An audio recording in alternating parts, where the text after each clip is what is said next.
Hi everyone, welcome to Clarinet with Tony.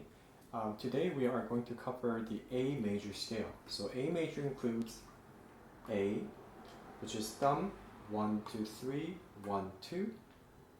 B, instead of going this way, from A, we're going to lift the pointer finger on the right hand.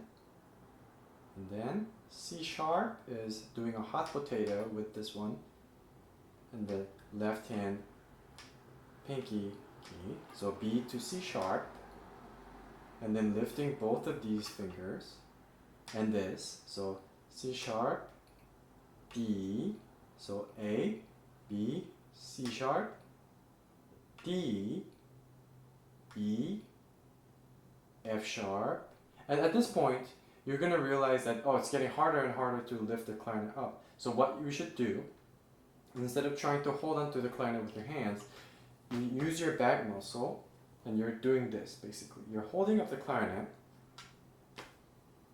with your arm strength instead of trying to hold onto your clarinet with your fingers. And that's going to be very important all throughout your development as a clarinet. Clarinet is basically balancing this awkward instrument, this awkward tube, because this is the only balancing point for every note, and that's not easy. So we have to find a comfortable place where we can optimize and find a balanced position for all the notes. And it's not all going to be same, but but starting point is basically pushing up against this strong fulcrum here that doesn't allow the clarinet to go too far or too out. So you push up here and you just resist with this.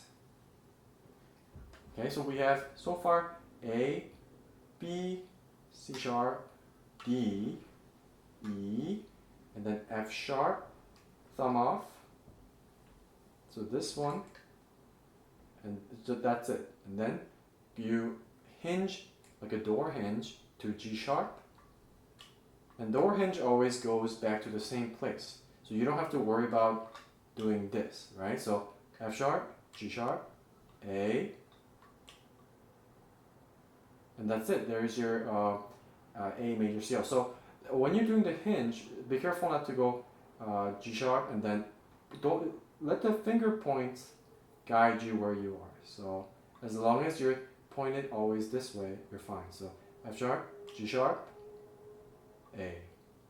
Not F sharp, G sharp, A like this. You want to end up doing this always. So F sharp, G sharp, A.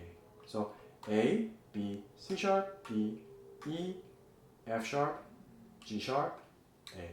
And then going down, A, G sharp, F sharp, E, D, C sharp, B, A.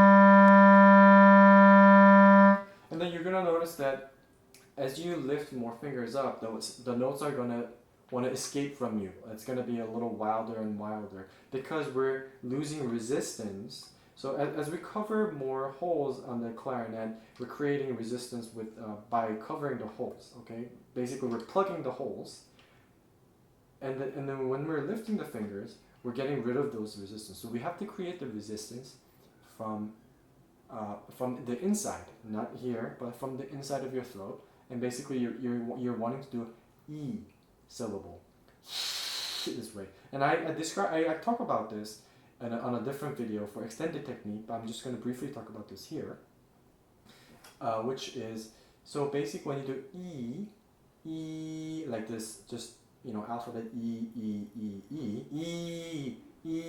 and then when you go yeah, you're going to feel that your tongue kind of falls at the back, this way.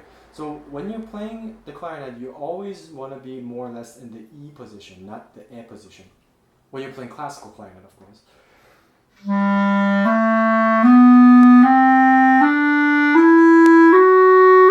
And then when we don't do the E, we do O. It's like a yawning thing, which is more like a jazz saxophone for sure. We're gonna get this.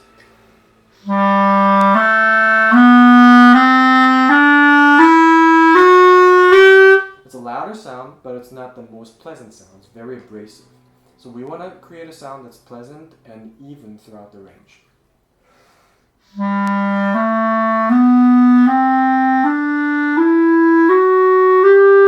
And then if you're having trouble finding that E position, like what is he talking about? How do I know if I'm doing it right? Let your ears be the guide. So you have to listen to very good players that you like. You keep listening to them, and basically also try to feel your molars on this side and this side with the back of your tongue. So the front of your tongue, the back of your tongue. E. So you want to constantly imagine, picture, and actually do feel the both molars here and here with the back of your tongue. Okay? Again.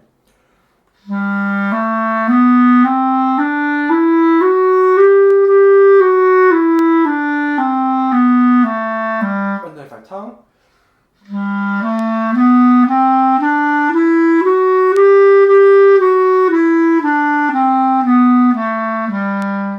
Alright, thank you, and if you have any questions, please leave the comments below.